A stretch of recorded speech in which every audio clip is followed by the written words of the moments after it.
Bonjour à tous et à toutes. Moi, c'est Anaïs, je suis teinturière. Dans cet audio, je vous raconte mon parcours jusqu'à la naissance du projet Laine du Joard. On va faire un saut en arrière. On est en 2015, j'ai 22 ans à l'époque, et après mes études de costumière, je pars pour travailler en tant que volontaire dans une ONG indienne pendant 2 mois. Cette ONG, elle est située dans la région du Kumaon. On est sur les contreforts de l'Himalaya indien, dans l'état de l'Uttarakhand, à environ 1900 mètres d'altitude. Dans cette ONG, ils travaillent autour de la revalorisation de savoir-faire textile, notamment de tissage, et ils ont développé un atelier de teinture naturelle. C'est à ce moment que je commence à me former à la teinture. Dans cette ONG en 2015, je vais rencontrer en quelque sorte l'élément déclencheur du projet Laine du Joard, qui lui naîtra en 2022. Cet élément déclencheur, ce sont les femmes. Les femmes qui travaillent dans les ateliers, et dans l'atelier teinture, il y a une femme qui s'appelle Kamla. C'est une femme qui va me toucher. On a une complicité qui va se mettre en place rapidement, et rapidement je vais me rendre compte que, à sa manière, elle demande de l'aide, et qu'il y a une sorte de détresse émotionnelle chez elle.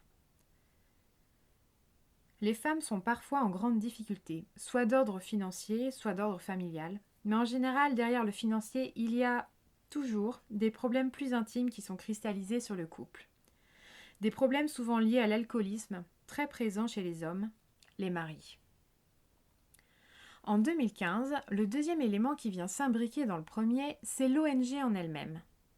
C'est l'ONG dans laquelle ces femmes travaillaient et que moi j'imaginais comme un lieu de réconfort social. Mais pas du tout. C'était une déception pour moi. On était plutôt sur une forme d'exploitation sous couvert d'empourvoiement des femmes. Donc quand je suis rentrée en France, je me suis dit bon, ok, j'ai envie de faire un truc pour ces femmes du Kumaon, ou ces femmes indiennes plus généralement, mais quoi? J'ai commencé par m'inscrire à l'INALCO à Paris, qui est une école de langues étrangères, pour en apprendre davantage sur la culture indienne et me familiariser avec le hindi. Ensuite, je décide de retourner en Inde pour visiter d'autres endroits, toujours en lien avec le textile et la teinture naturelle. Ouvrir encore plus l'horizon et découvrir des manières différentes de travailler. Donc là, je fais 2-3 voyages et en 2018, finalement, je retourne dans le Kumaon pour faire une sorte de road trip textile. À ce moment, je sais que je veux travailler avec cette région himalayenne en particulier. Cette année 2018, je visite presque toutes les structures qui sont établies dans la région. Dans le projet Laine du Joard, c'est ce que j'appelle la phase recherche. Elle va s'étaler sur 4 années. En rencontrant ces structures, quelque chose va m'interpeller. C'est les matières premières utilisées par les structures textiles. Ils utilisent de la laine, mais pas de laine locale. De cette phase est née une problématique. Pourquoi les structures textiles de la région du Kumaon n'utilisent pas dans leur production des laines naturelles locales? Pourquoi à chaque fois on me propose de l'acrylique, dans le pire des cas, de la laine mérinos importée, des laines de l'Himachal ou du Tibet plus réputées? Lors de mon road trip, on m'a orienté plusieurs fois vers la ville de Munsiari. En 2019, je pose mes valises dans le village de Shankadura, à 2 km de Munsiari, et là le but c'est de découvrir les savoir-faire textiles associés à la laine locale. À ce moment, il y a un nouvel élément important qui survient. C'est une personne, Ganga. Ganga, il décide de m'aider dans ma recherche. Très important, Ganga parle anglais.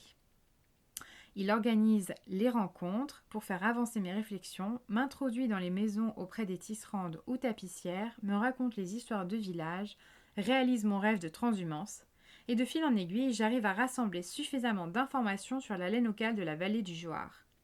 Munsiari se situe aux portes de cette vallée. Suite à cette superbe collecte d'informations, je suis rapatriée en France car nous sommes en période de Covid. De là, je vais rassembler mes connaissances sur la région pour monter un projet qui s'appuierait sur les savoir-faire textiles de la localité de Munsiari. Laine du Joard est née.